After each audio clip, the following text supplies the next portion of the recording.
চলুন বন্ধুরা, আজকে আমরা দেখে আসি 100 বছরেরও পুরনো ঘড়ি কেমনভাবে এখনও চলছে। সেই ঘড়িটা দেখবার জন্যই এগিয়ে যাচ্ছি। তো এগিয়ে চলেছি বাইক নিয়ে, সকাল সকাল। খুব সুন্দর একটা ডেস্টিনেশন। আজ আপনারা কথা সাহিত্যিক শরৎচন্দ্র চট্টোপাধ্যায়ের নাম অনেকেই শুনে থাকবেন। তো এই মুহূর্তে আমি চলেছি শরৎচন্দ্র চট্টোপাধ্যায়ের বাড়ি দেউলটির দিকে এগিয়ে চলেছি। এইটাই হচ্ছিল সেই গেট। তো সেই গেট দিয়ে এগিয়ে যাচ্ছি। এটা শরৎচন্দ্র চট্টোপাধ্যায়ের একটা স্মৃতিসৌধ। অ্যাকচুয়ালি ওনার 1926 থেকে 1938 সাল এটা ছিল ওনার মৃত্যুকালীন সময়কাল। শেষ বয়সটা শরৎচন্দ্র চট্টোপাধ্যায় এইখানেই কাটিয়েছিল। অ্যাকচুয়ালি ওনার জন্ম হয়েছিল 19শে সেপ্টেম্বর 1876 সাল। সেটা হুগলি জেলার একটা দেবানন্দপুর বলে একটা গ্রাম আছে, ব্যান্ডেলের কাছাকাছি। সেইখানে ওনার জন্মস্থান। কিন্তু উনি শেষ বয়সে বিভিন্ন ওনার কর্মজীবনে উনি একবার রেঙ্গুন গিয়েছিলেন, রেঙ্গুন বার্মা। তো সেই রেঙ্গুন বার্মা থেকে উনি যখন ফিরলেন, তখন ফিরে এসে এই বাড়িতেই উনি বসবাস করতে শুরু করেন। এবং এই বাড়িটিকে উনি নিজের মতো করে এই যে কাঠ দিয়ে কাজ করা দেখতে পাচ্ছেন, এগুলো সব বার্মা সেগুন। এই জাহাজে করে সেই বার্মা সেগুনকে এনে এইখানের এই রূপনারায়ণের ঘাটে দাঁড় করিয়ে সেই কাঠ দিয়ে উনি নিজে দাঁড়িয়ে থেকে এই বাড়ি তৈরি করেছিলেন। এখানে আপনাদের দেখার বিষয় আছে, যেখানে আমি দেখিয়ে দিলাম। এখানে ওনার বসার চেয়ারটি ছিল, উনি যেখানে বসে কবিতা লিখতেন সেটা রয়েছে।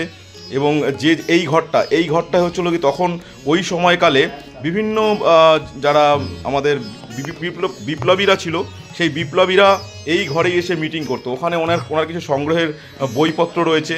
এবং ওই সময়কালে যেমন বিপ্রদাস বা তখন ওই সময়কালে যেসব বইগুলো উনি লিখেছিলেন সেগুলো এখানেই আছে। এবং উনি যে হুক্কাটি ব্যবহার করতেন, সেই হুক্কাটি, এই ঘড়িটির কথাই বলছিলাম।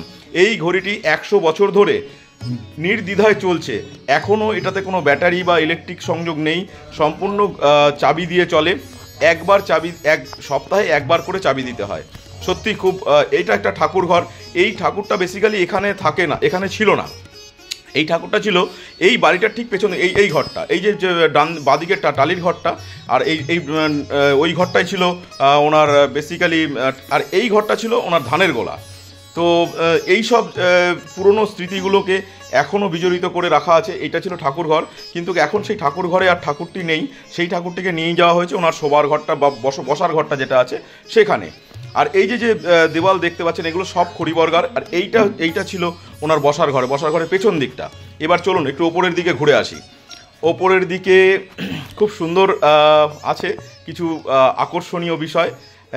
উনি পাখি খুব ভালোবাসতেন, সেই জন্য ওনার কিন্তু একটা পাখিরালয় কিন্তু করা আছে ছোট্ট দেখে। কি সুন্দর আওয়াজটা শুনুন।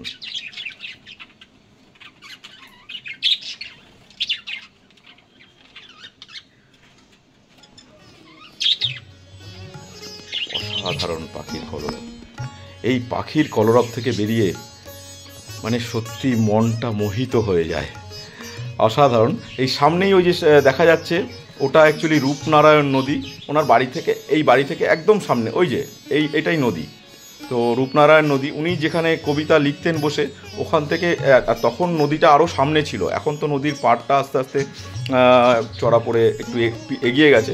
তো ওই সময়কালে নদীটা আরও সামনে ছিল। উনি একদম নদীর ধারেই এই বাড়িটি বানিয়েছিলেন। তো খুব সুন্দর, এটা ওপর থেকে ভিউ নেওয়া। এটাই ওনার সেই ধানের গোলাটা। সত্যি একটা অসাধারণ অনুভূতি। কথা সাহিত্যিক শরৎচন্দ্র চট্টোপাধ্যায়ের জীবনকালের এটা ছিল ওনার শোবার ঘর। এই ওপরের ঘরটা, এটা ওপরতলার ঘর, এখানটাই ছিল ওনার শোবার ঘর। তো এই শোবার ঘরটা অ্যাকচুয়ালি খোলা নেই, জানলা দিয়ে যতটুকু ভিডিওগ্রাফি করা সম্ভব হলো ততটুকুই করলাম। তো এখান থেকে ওনার এই বাইরের দৃশ্যটা, ওনার বারান্দাটা রয়েছে। এখানটায় আর একটা পাখি, ওইটাই রয়েছে পাখির যেটা আছে। এইটা শোবার ঘরটা, এটা সামনের দিকটা থেকে নিয়েছি। তো সেই জন্য এখানে বিছানাটা দেখতে পাওয়া যাচ্ছে, খুব সুন্দর। এটাই ওনার শোবার বিছানা ছিল। তো যাই হোক, দেখুন গোটা বাড়িটা পরিদর্শন করে দেখালাম।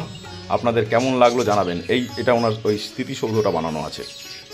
1926 থেকে 1938 সাল পর্যন্ত উনি এই বাড়িতে বসবাস করেন এবং 1938 সালের উনি শেষ নিঃশ্বাস ত্যাগ করেন এই